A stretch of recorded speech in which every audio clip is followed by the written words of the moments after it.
point of this video is to show how the training materials for the suus estimator can be used so that people can understand how I've organized it here. The point is to create a simple scenario, use that scenario to organize the data and apply the estimators for the two-stage sampling. This is the scenario that I constructed. Basically, it's an inventory inside a single estimation unit, which is the blue box. The inventory cycle has two panels, panel 1 at the top here and panel 2. They're not interpenetrating, they're just separate, but it would be the same principle if they were interpenetrating. Basically, all the colored plots, each plot consists of 3 subplots, subplot 1, subplot 2, and subplot 3 in this organization. There are 2 suus, or land uses. We'll call them forest types, but it's a current land use. There's a light green and a dark green one. There's a no forest call for each plot if it's not forest, and an inaccessible call. Each of these clusters, the GIS area of these polygons in which these plots are sitting, has their area here. These data are going to be transferred over to Excel in the and put into a summary file at the level of the subplot. This is what that summary file looks like. We have, as you can see, 3 rows for each plot. Each subplot here, subplots 1, 2, and 3, what cluster they're in, a value for carbon I created, which is just a random number, the CUA associated with each subplot, and a variable I calculate later, which I'll show you in a second. So, for example, you could see that plot 6 has 3 inaccessible subplots. Plot 6 is in cluster 2, and there's no data because it's inaccessible. For non-forest subplots, there's a value of 0 recorded in this plot level summary, but for inaccessible subplots, it's just left blank in this example. So you can see plot 6 is indeed in cluster 2, and it has 3 inaccessible subplots. So that's the structure of the data used in the following discussion. I made a Word document here in Spanish and English, which has the steps to go from that subplot level summary file, which the assumption is that they'll be able to generate using their own database techniques or Excel or however they want to do it. That file is in, I have an Spanish version and an English version. So the first thing we have here is summarize the subplot. So this is what is done outside of, this is done beforehand. The assumption is that this is the input file that they'll have to prepare.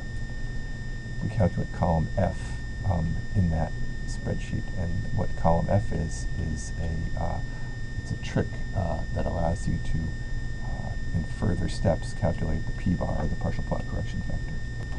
So if you click in the first row, column F2, if you click in there and you click here, you can see what's going on. It's basically saying count the number of records if from this column, from column A, if the value is equal to the value in column A2, or the value associated with that line, using the criteria if the data in column E is something other than inaccessible. So we can see here, for example, that for plot 1, how many rows of column A are there where the value in column E is not inaccessible. And we can see that there's 3. We get down to that plot 6, which we showed earlier. It's 100% inaccessible. There's zeros here. So you can see immediately what we've done is we've been able to, we've generated in this column values between 0 and 3, which represent, for that plot, the number of accessible subplots in the plot associated with that row. So for example, looking at plot 14, we have subplots 1 and 2 are no forest, subplot 3 is inaccessible. Let's just switch over to the other thing so we can look at we could verify that. And here we have subplot 14, subplots 1 and 2 are non-forest, subplot 3 is inaccessible. So what we do next is calculate the plot level summaries with a table of TD, resumen, parcella. Or in some other way, if they want to do it their own way, they can do it their own way. But this is an example of how they can calculate the plot level summaries using plots that are not 100% inaccessible. So if we go to that worksheet, we can see that basically we've just created a copied pivot table, which allows us to just generate these columns of interest, which are the plot level summaries. So you can see over here, I've used parcella and terra as the filter for the sheet, cua as the column, parcella as the rows, and the sum of carbon, which is this column here, which I've just copied here for ease of copying. You can see that I've made a filter in the parcella and terra, where I'm only using plots that are either 2 or 3, or basically non-zero plots. If there was a 1 here, I would have used that. But I'm using non-zero plots by deselecting the 0 here in this filter up here. What this does is it allows me to calculate plot level summaries for plots that have at least one accessible condition on them. So you see 1, 2, 3, 4, 5, 7 here. These are plot IDs. If we go back to this, we can see that subplot 6 is 0 here. In other words, there's nothing inaccessible.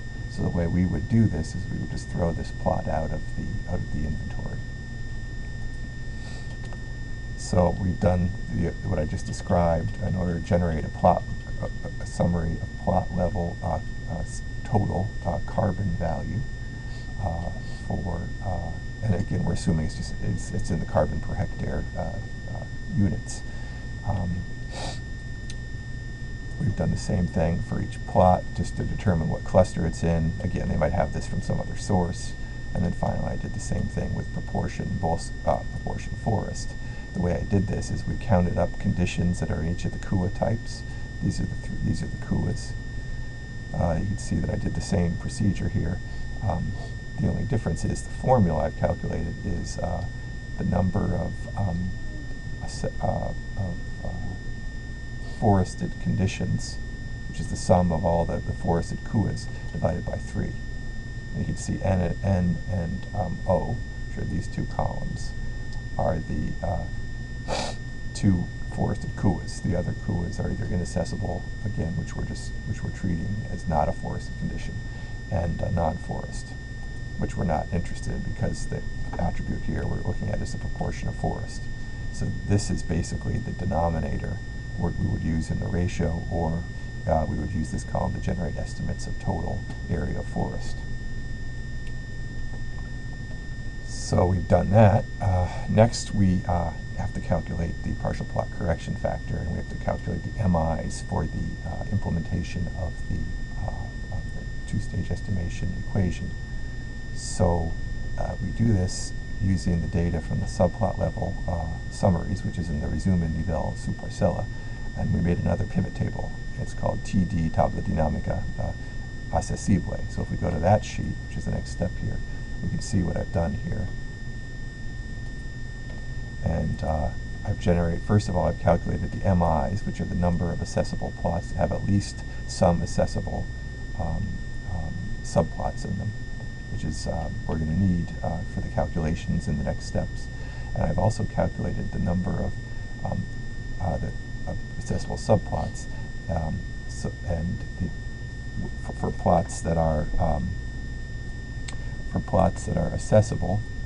I've calculated the partial plot correction factor, and basically that is just the number of programmed subplots that on plots that have accessible at least one accessible subplot divided by the number of accessible subplots. So for example, if there's in cluster 1 there are 15 programmed subplots, there are 15 accessible subplots, so the correction factor is 1. However, we can see that in cluster 3 there are 6 programmed subplots that have at least some forest on them. Only 4 of them are accessible, so the correction factor is 1.5. And let's just check that. Let's go back here. we're working in cluster 3. We can see that we throw this plot out, so there are a total of 6 accessible subplots, which are the ones that are not 100% inaccessible. We say that there's 1, 2, 3, 4 that were actually accessible. There were 6 that were inaccessible, but there are 2 that are inaccessible but programmed, so that's a total of 6 programmed divided by 4 accessible, which would be 1.5, which is what our little procedure here is calculated for the partial plot correction factor. Same deal here, 24 divided by 23 for cluster 4. We can see that we've got 24 programmed subplots. 8 times 3 is 24. But only one of those 24 is not, so it's 24 divided by 23, which is equal to 1.04. These are what the values that are multiplied by the plot level summaries in the next step. And this is how we implement the partial plot correction factor. So then the next step is we basically take the data from number 3, which are those columns I generated of cluster per plot, total carbon per plot, and proportion forest per plot, and the partial plot correction factor, and we fill it into the appropriate locations in Resume and Nivelle Parcella, which is here. So basically, this is what we got out of the pivot table for the plot level resume summaries. Here's the correction factor, which I filled in this column using this lookup table, which came from my my TD accessible pivot table. So basically, this lookup table just comes out of here. So it's 1, 2, 3, 4. You know, these correction factors are applied in the context of a lookup table here, and then using the VLOOKUP function. We then apply this, and what this equation is basically doing, it's the same. It's a similar principle that we saw earlier. We say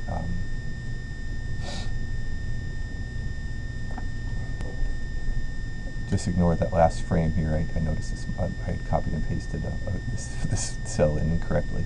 Basically, this corrected carbon per hectare value is basically just the original carbon per hectare value without the p-bar applied times the correction factor that I calculated using the lookup table equals the corrected. I did the same thing for the proportion corrected of forest. You can see that it's the same equation here. I also, as the next step, calculated column H, which I could have done somewhere else, but I just did it here, which is the numerator times the denominator. This is part of the covariance equation that I needed to calculate. So that's really all I do in order to fill in all of the required data to implement the estimator. So if we go back to the estimator, which occurs in this next section, you can see, I mean, you just have to follow along with it. What I've basically done is just taken apart these, all of these equations and took pieces of each equation and calculated them in a separate column. You know, as you click through it, you know, you can kind of see based on the title and some of the cell notes here which piece of the equation it is. The equation, so these are the cluster level summaries and the cluster level totals and the pieces of the cluster level variance calculation. Over here we've got the different terms, the total volume for the numerator, the total total variance for the numerator, total variance for the denominator, sampling error for the numerator or the denominator, and then the values for the ratio. Basically, this stuff just explains the equations. This information is not used other than to get a sense of how many clusters there are in total. So that's where this N is calculated. This big N is calculated. But other than that, this information is not used until you get data for the second cycle. Excuse me, second panel. All these equations are using standard equations, except just for ease of use, in order to calculate the variance, it's kind of a weird thing I did here. You can see that the numerator and the denominator variances are have to have this format. If you look at the cell node, it explains. This is called a matrix equation. You see these funny brackets on either side. It's a funny way to implement. It's basically saying if the value in column J is equal to the column volume B, find the variance of column G. That's what it's saying. So if the cluster ID value is the same as the row associated with that cluster ID value in the plot level summary, then use that row in the variance calculation for that cluster, which gets put here. It's just a trick. In order to get these brackets to appear, you have to click inside the formula and then hit altogether Control Shift and Enter when you leave the cell, or else you will erase those equations and you'll get the wrong number. So this is a very tricky thing to do, but it warns you in the cell notes. So then, on top of this, I wanted to duplicate all that with steps in R. So what I did is I created an input file format. This is the plot level summary data, which comes directly out of the other spreadsheets. The plot level summary, these numerator and denominator values are the partial plot correction factor corrected values for the carbon, and the proportion forest corrected for the partial plots, and the cluster ID and the plot ID. So it has to be in this format, or at least it has to have these column headings.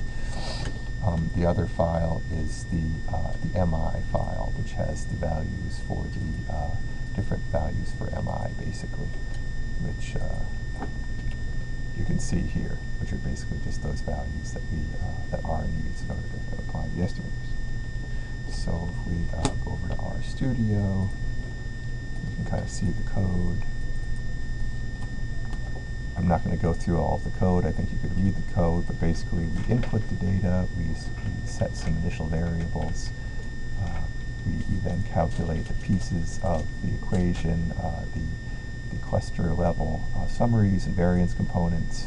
We have to do a funny thing to calculate the covariance because the aggregate function doesn't work the same way. We then calculate the totals. Then we calculate the covariance, or excuse me, the sampling errors and variances of the numerator and the denominator. Then we calculate the covariances, and then just this is sort of dumb, but it organizes the stuff. It prints out the individual estimates. So when I compare these values that are calculated, they correspond exactly with these values that get estimated. So the point is, assuming I've used the correct equations and everything's been implemented right, the estimators are doing what they're supposed to do, and they agree.